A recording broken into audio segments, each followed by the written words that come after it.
Welcome to the Connect with County Leaders podcast, a monthly opportunity to meet and connect with Fairfax County leaders, to learn about the latest county news and information, and hear more on specific Fairfax County programs and services. Now here's your host, Jim Person, with this month's guest. Well, hello and welcome to Connect with County Leaders. And on this edition of the podcast, we're joined not by one county leader, but two county leaders.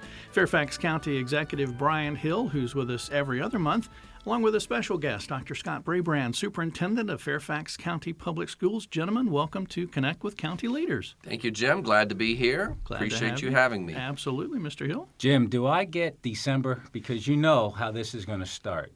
The superintendent, who I love dearly, That's is on record. going to be speaking the entire 27 minutes and 32 seconds. Well, we'll put a timer on that. All right, I want December, Jim. Okay. All right. Well, unfortunately, I think we have Victor Hoskins, the new EDA director, in December. great. We can bump him. No, don't bump Victor. Victor's done a lot for economic growth in the region, and we're glad that he's here with Fairfax. Thank you, Bryan, for continuing to attract such rich talent to Fairfax to support our school system, our community. And honestly, we know we've talked about in Fairfax County Public Schools, we're open for business, and we know that businesses really have helped support public education here in Fairfax County. So we're excited for Victor being here, and he's got great things planned for Fairfax County in the years ahead. I'm telling you, it's going to be a podcast bomb in December because this is going to be an interesting show today. It But, will be. I'm happy to have my friend with me. Seriously, I'm going to turn the mic on and let you guys go.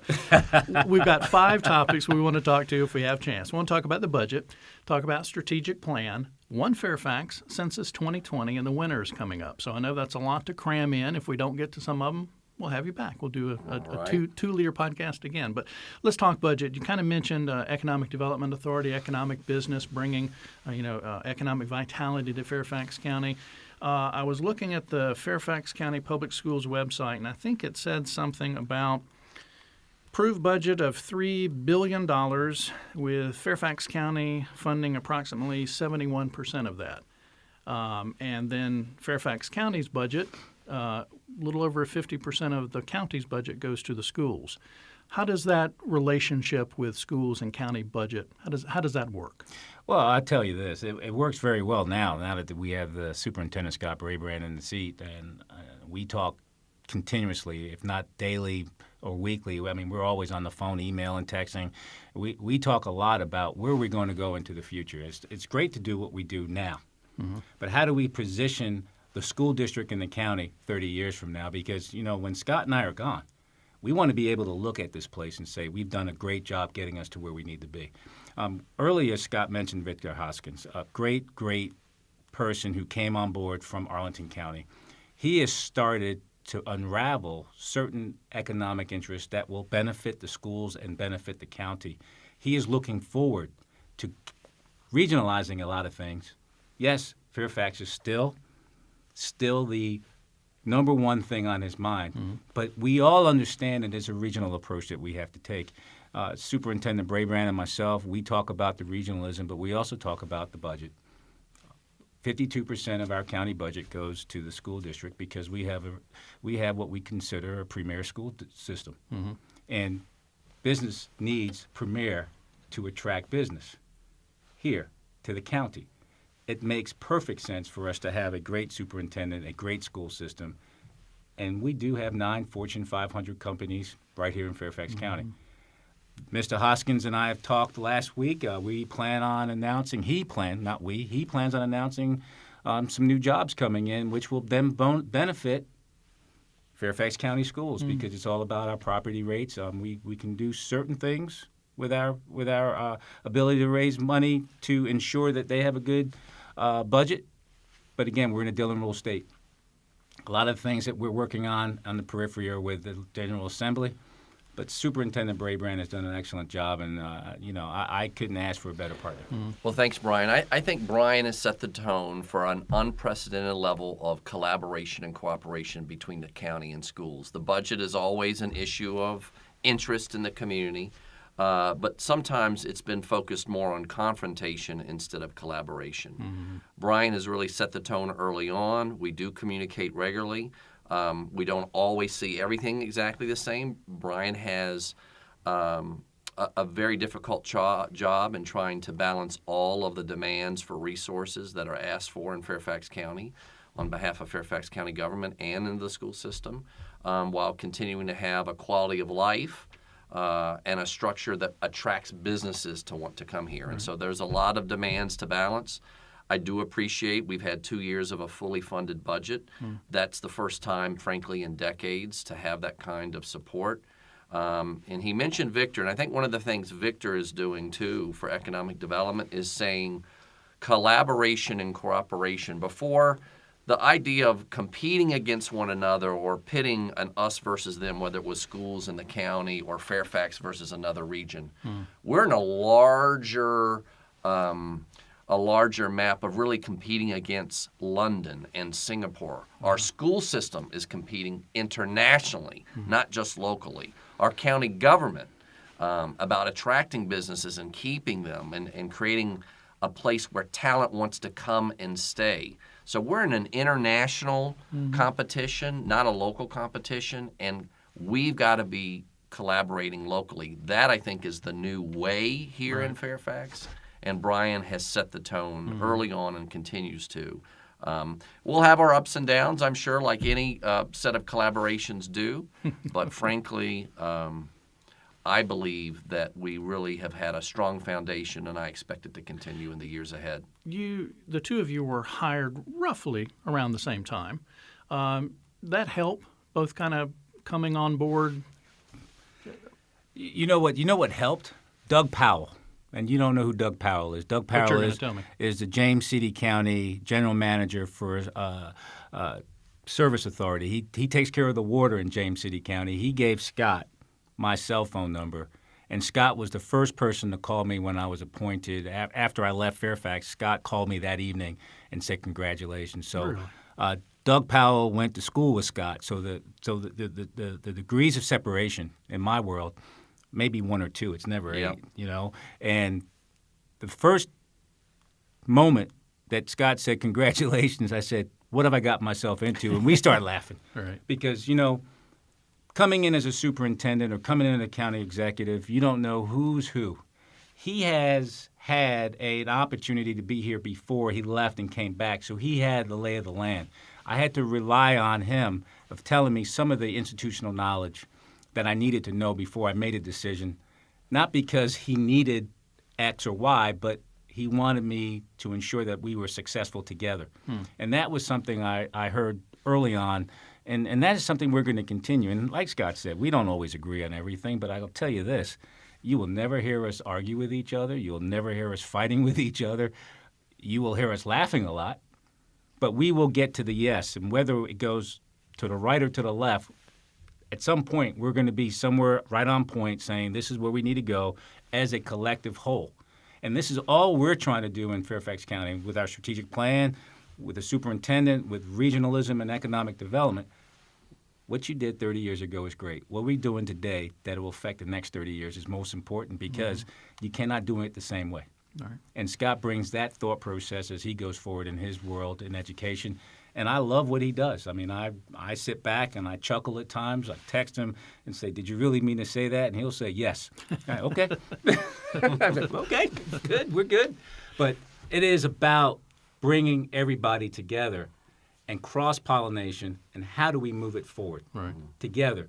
Because we have to move forward. We can't be doing the same things that we did back then and expect a different result into the future. You mentioned strategic plan. Perfect segue. I'm trying to keep you on time, Jim. Thank you. Perfect segue into the next topic. School system has a strategic plan, I believe. 4 major goals of the strategic plan. Fairfax County working on adopting its first ever countywide strategic plan. Talk to me a little bit about the school strategic plan. What's the thought there? You know, we're really excited about the strategic plan. This started with the school board several years ago with Dr. Garza, my predecessor, and a night strategic plan was created with 4 buckets: student success, caring culture, resource stewardship, and premier workforce. And under those 4 buckets, we have 8 major areas of focus that have really become our strategic plan focus.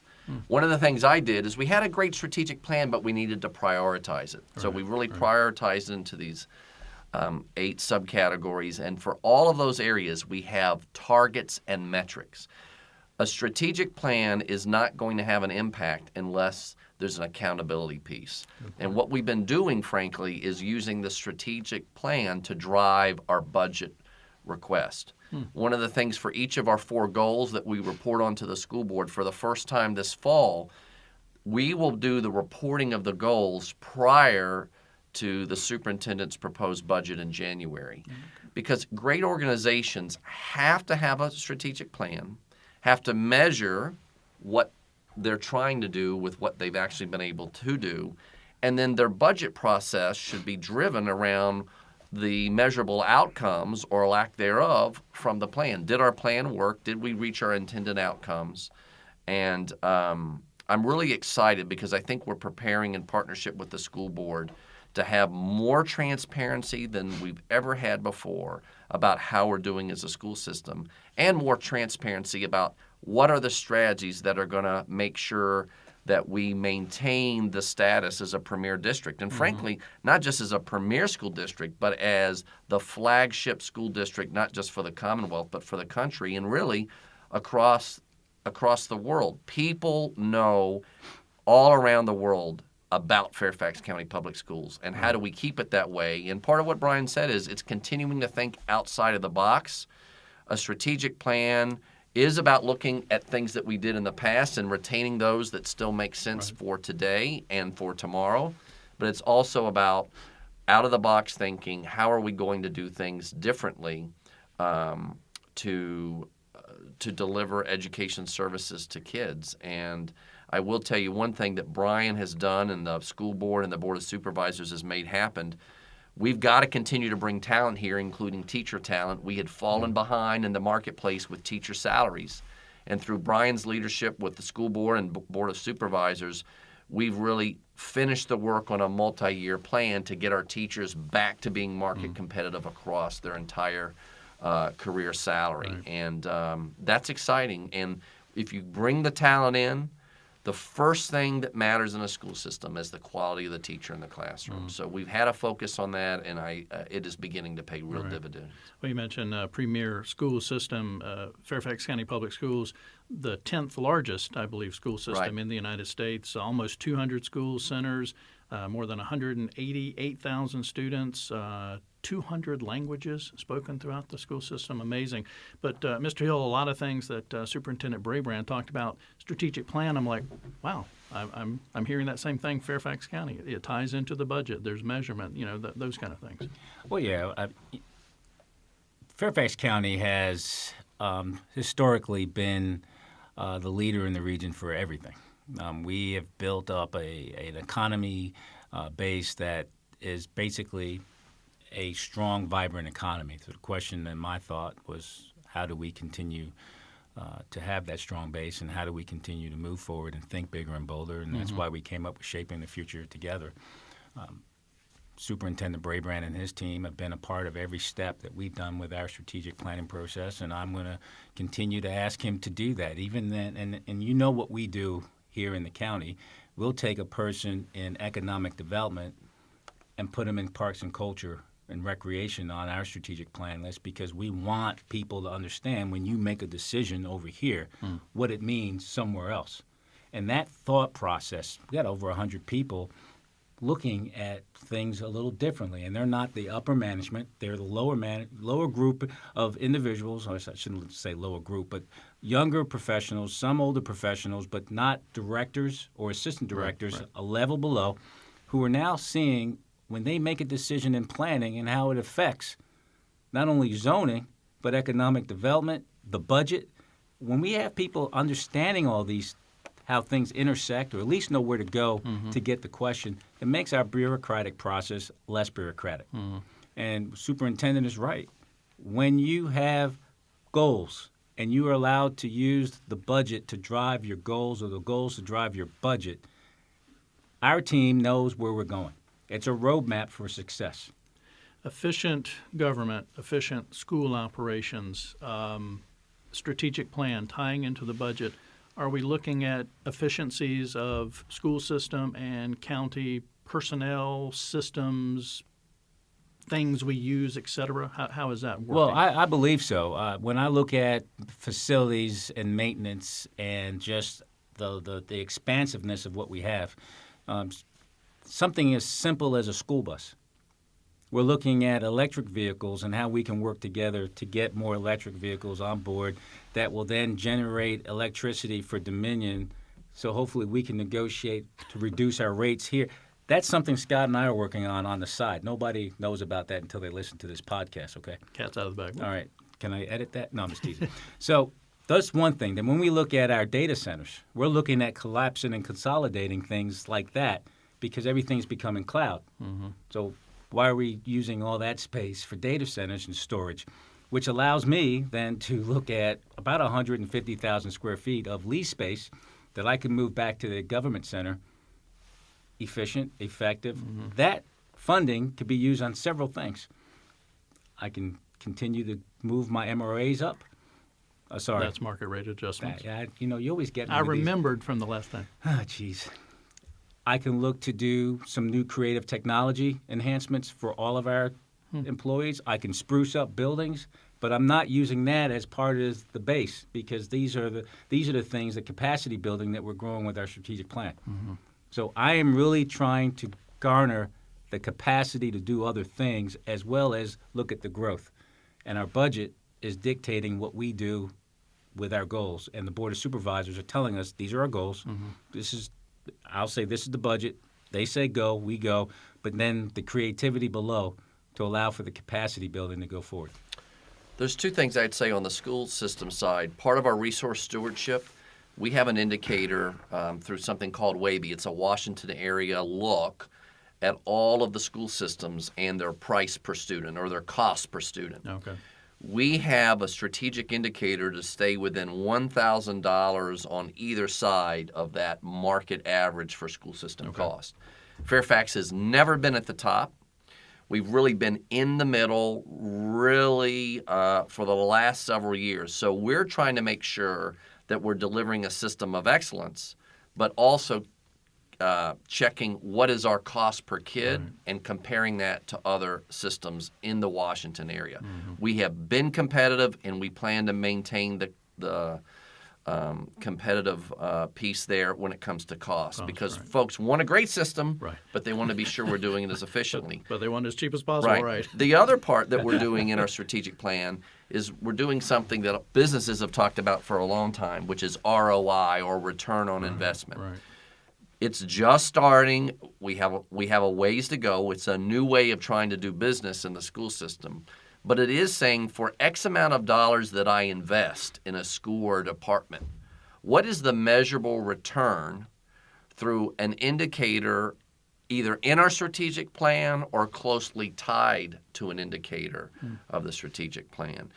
If I'm spending money on behavioral intervention teachers, which we did last year, we've seen a rise in some student behavior that has been concerning.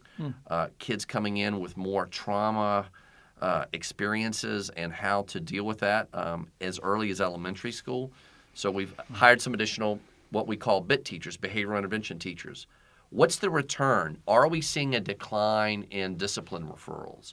Are we seeing improved outcomes because now that kid's behavior doesn't have them out of the classroom, but in the classroom learning? Right. So when we invest in things in the system, we're going to need to spend more time looping back to see whether the investment gave us the intended outcome. And I think that's what folks have to do when you're managing a family budget or when you're running a business. And listen, Fairfax County Public Schools is a large business.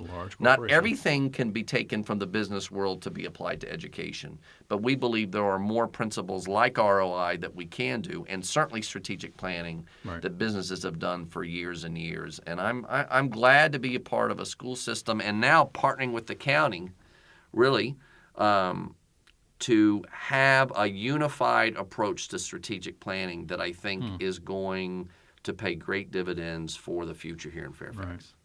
One of the interesting statistics, and maybe I don't know if you. I'm sure your school system uses it as a metric or measuring stick. But I found on the website nearly 92% of Fairfax County Public School students graduate on time. And, Yes. And then that same number plan to pursue post-secondary education. Yes, 92% is great, but we think we can do better, and it's really continuing to have a focus on every child by name and by need.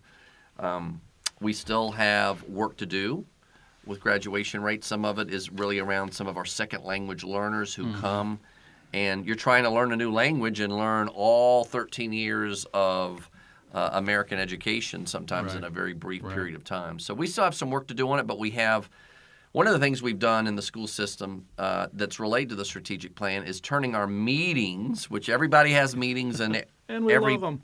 every part of life, but turning them into problems of practice discussions and creating a protocol where we need to bring a problem to a meeting and everyone that we need to look at that problem comes, we share information, we brainstorm, and then 2 or 3 meetings afterward, we have a set of recommendations to set the problem. So you're solving. What we've done in the past in our meeting structure is we popcorn 20 different problems over 2 hours, but no problem ever gets fully addressed. So we're going to really less topics, but a deeper protocol that gets us into problem solving, and I think it's going to help us really move our strategic plan forward in ways that we haven't before. I like that.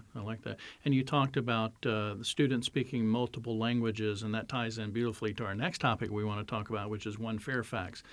Racial, social inequities and equality, the whole One Fairfax lens that we're looking at. Mr. Hill, I'll start with you about One Fairfax. We had Carla Bruce on last month talking about the One Fairfax here on this podcast. Kind of where are we at on that initiative of a joint initiative, prefaced by saying of the school board and the county board of supervisors? Yes, Supervisor Hudgens in my interview asked me if I could speak towards One Fairfax, and I sat back in my chair in the interview and said, "Could you explain to me what that is?" She did. I smiled and said, "Yes, I believe I could speak about it." Coming to Fairfax County, I realized one thing was missing from One Fairfax, not the wording, not the intent, but the crosswalk of how to get it started. And this is why we started with the strategic planning process to get the 9 priority goal areas so you can overlap social inequity possibilities with how we do business. So at this point, what I have Ms. Bruce doing and her team is going out as equity leads throughout the departments, but they're chasing the strategic plan teams. So when the strategic plan team meets, the next meeting is the equity lead, so you can see how it all ties together. And when we make conscious decisions, we're making conscious decisions that allow for social inequity to be a part of it. The Commonwealth of Virginia and the procurement laws are some places, is a place where we need to start talking about how do we get preference, potential preference, or how do we secure opportunities for other, because the way the procurement's set up, it is low bid. It doesn't necessarily mean low bid and you live in Fairfax County. It means low bid. So we have a lot of things that we have to look at, not only from what we do as a organization within Fairfax County and how we hire and how we procure, but also there's a state legislature that we have to deal with. What I'm really trying to do is trying to connect the dots with how we run our business, because as Scott said, we are a government, but there are a lot of tenets within business that we should do to make it less bureaucratic and we can move a little bit faster. And that's been my cause. That's been my champion, is to move our processes faster, not shirking our ability to be safe and sound and prudent. But some of the mechanisms could be moved faster. One Fairfax, looking at economic opportunity zones to incentivize, to bring business here, for affordable housing. There are so many things that we're doing. Affordable child care, getting the young people ready for school, because if we can figure out ways to do that, it costs Scott less money to get them up to wherever they need to be. So those are the things that I'm looking at when it comes to strategic planning, One Fairfax. How do we get our kids? How do we have affordable housing? How do we keep running our economic structure, allowing accessible and equitable ability for all to be involved in Fairfax County? Because we have a lot here. The things that we're doing on the Richmond Highway Corridor in Mount Vernon, Embark, is going to be monumental when it's done. We need to go to Lee, we need to go to Mason, and then we need to go to Reston and Hunter Mill. We need to be in Drainsville. It's got to be One Fairfax. And this is what we're trying to do. It's all about Fairfax County.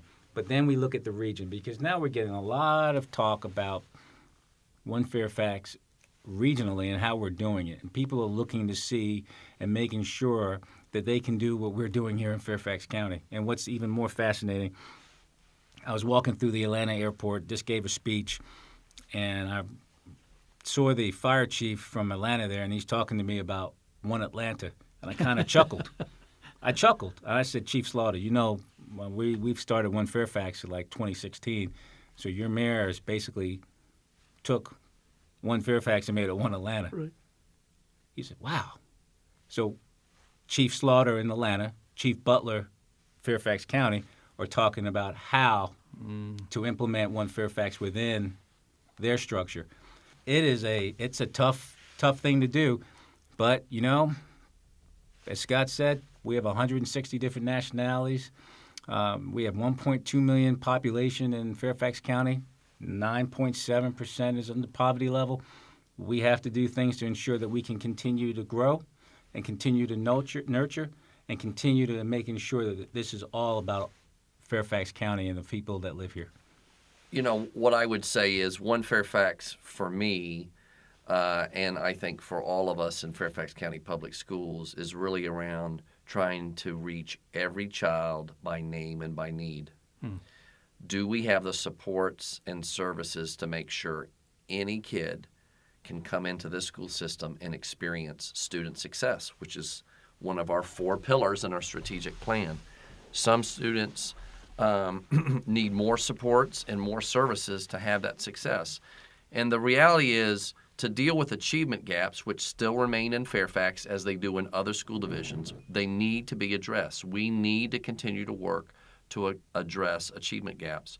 We need to look at access and opportunity gaps. Do kids have access to the same educational supports and services?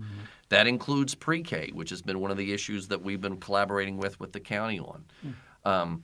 Do they have them at pre-K? Do they have them when they enter kindergarten and through elementary school? Do they have them at middle and high school? So it's really putting an equity lens on our operations and making sure we're providing supports. It's every child by name and by need. When you take it out one more step, it can be every school by name and by need. And our regions have different needs. We have a huge system. We're divided into 5 regions. And one of the things we've already seen some success with, we did look at data, for example, around student discipline, and we did see that it was disproportional. More Latino and African American students were being disciplined in our system. This past year, we completely revamped our SR&R, our student rights and responsibilities, that put more focus on restorative justice and less just on discipline. Disciplining a kid for what they did wrong is not helping us educate kids on how to do right. So it's a shift a little bit in mindset, and having that equity lens really made us take a deeper look at how we've been doing things, and we've done things differently as a result this year. So I do think One Fairfax is a way to create a better Fairfax County for our school system and for all county residents. We want everybody coming to Fairfax to taste excellence, whether they're a county resident, whether they're a parent in the school system or a student in the school system. And it's a high goal, right? It's a high goal. We have a society with lots of inequities. How can we do as much as we can here to support everybody feeling success who's a part of Fairfax County community? I was going to say mindset. That's not, I don't know if that's the right word, but is that an overnight thing? Is it a 50-year process? I mean, kind of where can we look to make strides in this One Fairfax road of accomplishments? Well, I don't want to speak for the superintendent, but I look at our Board of Supervisors. We have, not saying that the current board doesn't have the mindset for One Fairfax, but now we have a new board who we're going to have to educate to see if their mind for One Fairfax and how we're moving forward is in the same thought process that they campaigned on. So at this juncture, we can have 5 new board members on the Board of Supervisors. Right. Right? So we are in a process of onboarding, the thought process of how to onboard, because we haven't began to onboard yet, Right. the thought process of how to onboard the new members and what we've started. So our strategic plan will be done January. And the reason why it's going to be done January is because we have a new board. Right. So that new board will get the full picture of our strategic plan. Mindset, cultural change, organizational change. These are the things that we have been putting in place since January 1st or January 2nd of 2018. Supervisors Bulova, Hudgens, Smith, Cook have decided not to run for re-election. That means we have to have people in place ready to go out to each and every one of these board offices to pick up the pieces from that loss of institutional knowledge. So yes, it's a mindset change, it's an organizational change, Right. it's policy changes. And we have to be, as large as we are, we're nimble. We have to be nimble, we need to be quick, and we need to get there. I'll leave it with this. One Fairfax is about creating an inclusive community in Fairfax County, in the community and in the schools. And business wants to be a part of communities that feel inclusive, where everyone has a voice, where everyone feels valued. Yeah. So One Fairfax isn't just a nice thing to have. This is about listening to what our businesses are saying. They want to come to communities where people feel valued, where everyone has a role, because that's what their employees are looking for. Right. And businesses can go anywhere in the world today, right? They want to go where the talent is, but they also want to go where there's a commitment to making people feel included, not excluded. And that's what I think One Fairfax is working to do. It's not an overnight thing. It's not a one-shot thing, a one-strategy thing. It is a mindset. It's a lens. It's a way of thinking. And part of One Fairfax, frankly, has also been a way of collaborating. Issues around race and social issues, have we brought those to the table and brought everyone together to discuss them? Some of these things are complicated. Housing is complicated. Schools and school achievement gaps are complicated. And it's not all on the county. It's not all on the schools. It's our entire community taking responsibility for creating a better quality of life for every resident in the community. And I think that's what we're working to do. Right. Yeah, setting place. That's what we have to be doing now. Is what placemaking are we going to be setting for our community residents going forward? It's fascinating to me.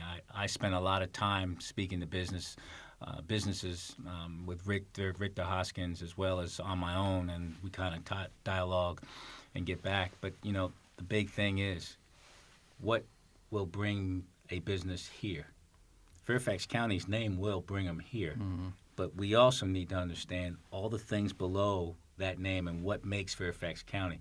That's very important. That'll keep them here. That's absolutely right, because people don't realize our business community supports a great amount of our budget. 90% of our businesses have 50 employees or less. We're not just big box. Small family-owned, small businesses are the rubric of how you have a successful county. And a successful county is a county that's inclusive. A successful county is a county that gets things done. And that's what this gentleman and I are committed to doing. We're trying to get things done. Right. I want to move to a lighter subject, if we will. Maybe not an easier subject, but You mean the suntan? no. Where you been, man? Man, I've been out running around in schools, seeing what's going on, and you know, ultraviolet light going on. I wish I could no, get you hey, guys to talk. you know, the sun is shining. The sun is shining on Fairfax County Public Schools. I'm just out soaking up the rays. My man. Well, let's talk about those days when the sun is not shining on Fairfax County Public Schools. Winter weather. And winter Jim, is such a downer. man! I know. we're gonna got to bring it down. we're gonna take the podcast there. Okay. Let's just start. Snow. You know, everybody has an opinion on whether schools or the county should open, should close, snow falls. I just want to preface it by saying it is not an easy decision for school system or county. Anything either one of you want to talk about when we talk about winter weather and closings and those type of Well, things? you know, we're doing all this collaboration. I've seen there are some podcasts, some videos that have actually gone national, where folks have been singing together around winter weather decisions. So I'm not ready to make an announcement today, but guys are not gonna sing? perhaps in the future, Bryan and I will have a joint winter weather message. Honestly, part of the bottom line as a superintendent, weather calls are one of the hardest things that a superintendent has to decide. Student safety and the safety of our staff have to remain paramount. We have 200 schools. We have a limited number of workers trying to get those schools ready for kids, getting the bus stops ready. A lot of that is relying on the community to get those sidewalks cleaned. Even when Interstate 66 looks great, our buses are on secondary routes. And so I know that's a hard piece because, hey, the main artery may look good, but the secondary isn't. We have our bus drivers out at 3 and 4 a.m. when we're making those morning calls. I have the director of transportation on my 4:30 call. And I've added a large team to really advise me. We reach out to local meteorologists to help us make the decision. I am in touch with Bryan and understanding what the county is dealing with, what he is seeing. The school system and the county have independent calls to make, but we certainly try to collaborate on this as much as possible. And we recognize, I was talking earlier in the podcast about being open for business. We realize that while student safety and staff safety is important, people need to know whether school is going to be open or closed because it is a huge impact on families who may have businesses that are going to be open even if schools are closed. So we don't take any of the decisions lightly. One of the things I have done is try to make these decisions earlier than ever if we have accurate information so people can know instead of everyone waking up at 5 a.m. to try to scramble and figure out their plans. There's pros and cons, of course, in every decision. But I've tried to get it right, and I'm going to continue to try to do my best. I'm going to continue to try to do my best and work with Bryan as I do it. Yeah. Well, independent decisions, of course, you know, schools, a lot of things you have to consider, the buses, the bus drivers, new student drivers out on the roads, kids walking to school, a lot of considerations there. And for county government, you know, we have a responsibility to the taxpayers to be open. We have 1.2 million citizens that expect us to be open. But I will say this. If you are at home and we have a snowstorm, do not wait on me to tell you it's not safe to drive.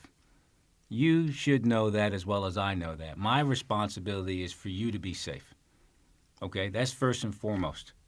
I want each and every employee to understand that I want you to be safe.